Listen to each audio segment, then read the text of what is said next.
The Boy Who Harnessed the Wind, Chapter 5, Part 1. Malawi begins to starve.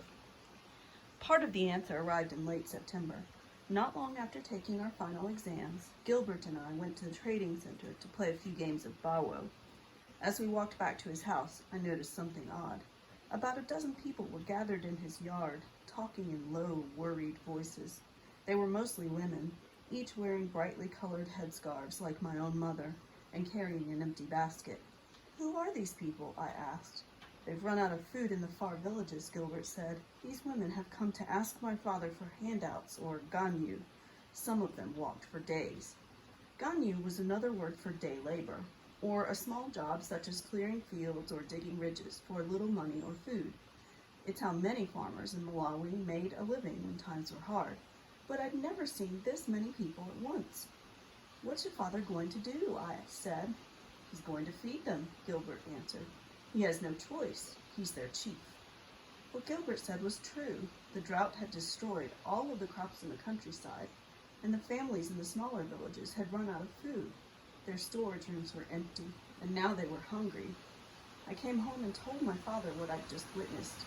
He'd also seen the lines of women, but didn't seem too concerned. He explained that the government always kept giant stocks of maize for emergencies. In tough times like these, they sold it on the market for a reduced price so that everyone could afford to eat. "Don't worry," he said. "Whatever the case may be, our family has never gone hungry." A few days later, however, my father returned from the trading center, where a group of farmers had held a rally. They'd delivered some terrible news. A few dishonest men in the government had sold our emergency maize and taken off with the money. "They're saying there's nothing left," he told my mother. "This year will be a disaster." My mother's face seemed stricken. "Only God can help us," she whispered. After that, hunger came to Malawi. Due to the shortage of maize, the price doubled in the market. When this happened, people started hunting for food in the forest. One evening before dinner, I was feeling a bit hungry, so I walked next door to see if I could snatch a few mangoes from Mr. Mwale's trees. When I arrived, he and his family were sitting down to steaming plates of food. "Just in time," I said. But when I looked closer, I realized what the Mwales were eating: pumpkin leaves and stewed green mangoes. They weren't even ripe, and I'm sure they tasted awful. "You'll find no food here," Mr. Mwale said, wrinkling his nose as he chewed. Later, I saw several men digging ridges in Mwale's field for ganyu. They were from the outer villages, and each walked away carrying a handful of those same green mangoes. A few days later, while walking through the trading center, I saw something else I'd never seen. Women had spread out plastic tarps and were selling gaga. Gaga are the clear-colored outer layers, or chaff, that are removed from the maize kernels in the mill. It's mostly garbage, left on the mill floor and tossed away. Farmers fed it to their chicken and pigs. I like to use gaga in my bird traps, but I'd never seen people eat it. Yet here, it was selling in the market for 300 kwacha a pail, 3 times what it normally cost. A group of women held metal buckets and crowded around the sellers, pushing one another to get some. "Move away! I was here first." "We're all hungry, sister. There are no firsts in that." When I returned an hour later, all the gaga was gone. Right then, I felt a shock pass through me, as if someone had shaken me awake in the night. I started running home. Until then, I hadn't worried much about our own situation. Being 13 years old and always hungry explained some of that. Each meal, I'd stick out my plate and ask for seconds, saying, "That's right, keep it coming." Sure, I knew about the problems throughout the country, but for some reason, I always assumed they were happening to someone else. Now, as I headed home, I grew more and more afraid.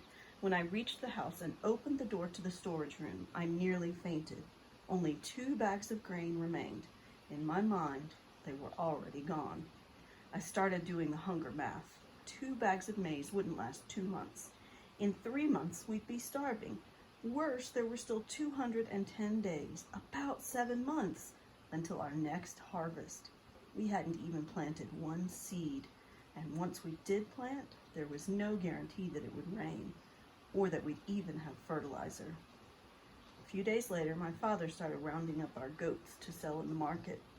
In Malawi, your animals are your most prized possessions, a farmer's only token of wealth and class. Now we were trading them for a few pails of maize. The men who ran the Kayenya stands selling fried meat had enormous power now. The prices they offered for goats, pigs, and cows went lower each day, yet people still lined up to sell. I noticed one of the goats was Mancala, one of my favorites. Unlike the other goats, he loved to play. He'd let me grab his horns and wrestle in the courtyard. He and Kamba had also become friends and would chase each other around the kitchen, irritating my mother. "Papa, why are you selling our goats?" I asked. He turned to me. "A week ago, the price was $500. Now it's $400. I'm sorry, William, but if we wait any longer, we'll get nothing." The goats were tied by the legs with rope and already crying. Kamba heard the commotion and came to investigate. When he saw Mancala being led down the trail with the others, he started to bark and jump. Mancala then turned around as if to plead for help.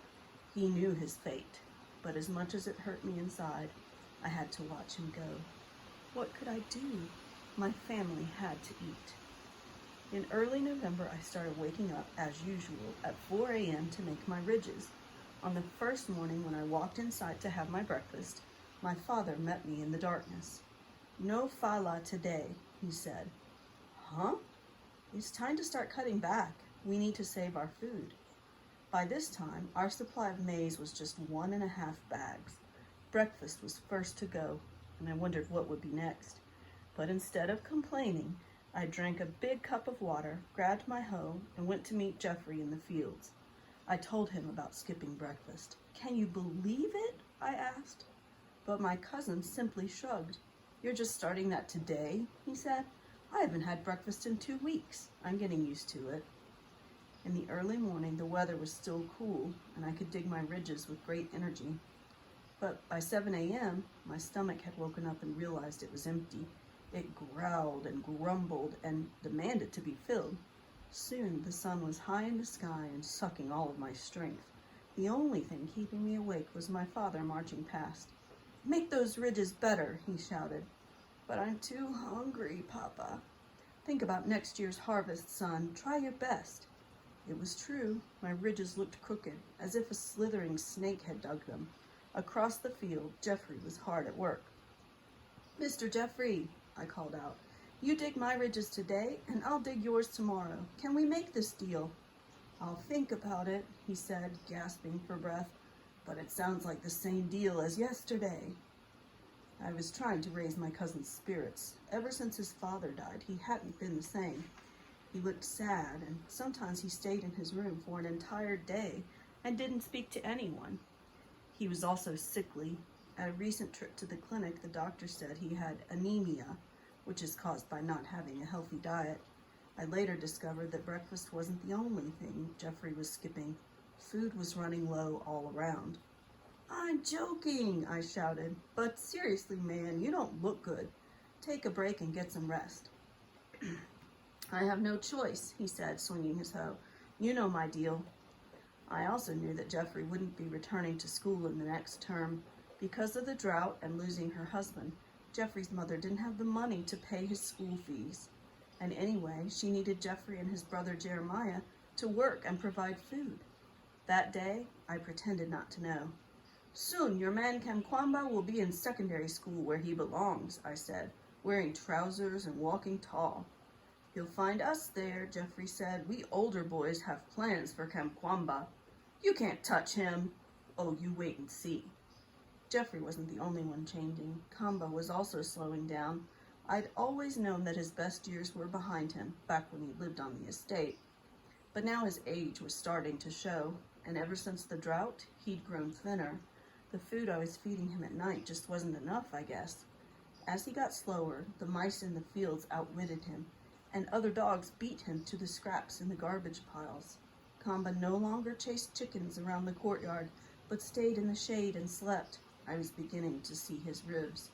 One night, when I tossed up a ball of Nasima for him to eat, he lost sight of it, and it landed right on his head.